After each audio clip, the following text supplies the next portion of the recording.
Hey, kiddo. How'd practice go? It was good. I learned a new move. Oh, it's good to hear. You got a lot of homework? Yeah, I have a lot of drama. I really need to work on my script. Well, then it sounds like you better get going if you want to play video games tonight. I hear you, Mom. I've never really been a tall guy, but it became really clear when I was about 9. Suddenly, everyone was taller than I was, and they continued growing. For a couple of years, I told myself that eventually I'd catch up, but it just never happened. Mom and Dad took me to see our doctor, and he suggested we consult with a specialist, a pediatric endocrinologist.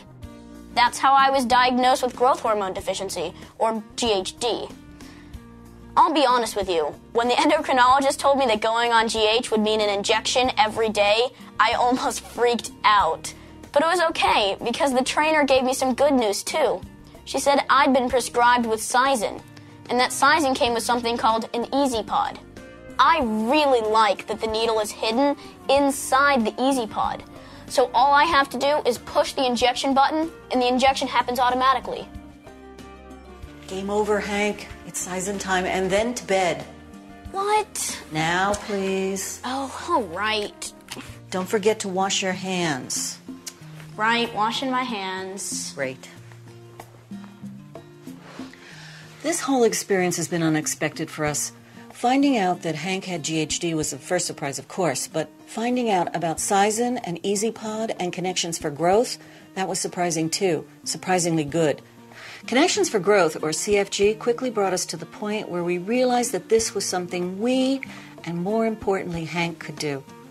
Our pediatric endocrinologist emphasized that we need to look out for adverse reactions. We must look out for signs of thirst, swelling, joint pain, headaches, or changes in eyesight. I also look out for any injection site reactions. There are many features I really like about the EasyPod, such as the insert cartridge feature and the calendar and dose tracker. Using these features, I know how much GH Hank got and when he got it. I also know how long I have until I need to insert a new cartridge, so I can plan ahead if we're going away for the weekend. The calendar is a really important feature. I rely on it so much because it helps keep track of Hank's doses. His doctor checks it too, so we're all on the same page. Okay, here goes. The CFG trainer, who is awesome, told me to watch for injection site redness and to rotate the site every day. Today, I'm injecting in my thigh. Also, I never inject areas where I feel bumps, depressions, or pain, and Mom is always around to supervise.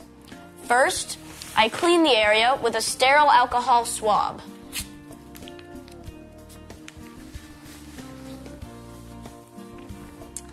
Then it's time to attach the needle.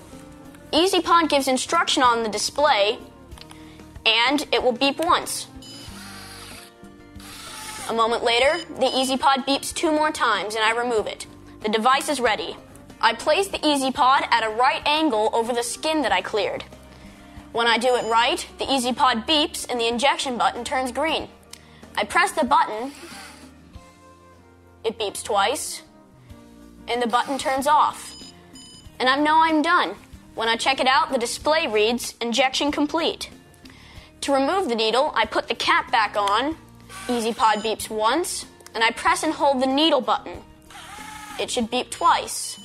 Then I push the cap off sideways, and into the sharps container it goes.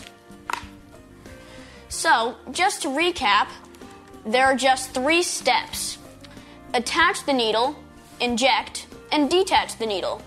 I listen for the beeps, and if I'm not sure, I read the display. I do it just like the CFG trainer showed me. In fact, CFG really did make this easy for us, and I'm grateful. They've been with us every step of the way. They helped Hank get used to his new treatment and taught him how to use the device. They were also a huge help with our insurance matters when our coverage changed. And now I'm helping all of you out there. I can't help but be excited to tell you all about the EasyPod. And make sure you catch my other video, in which I tell you all about Sizin reconstitution.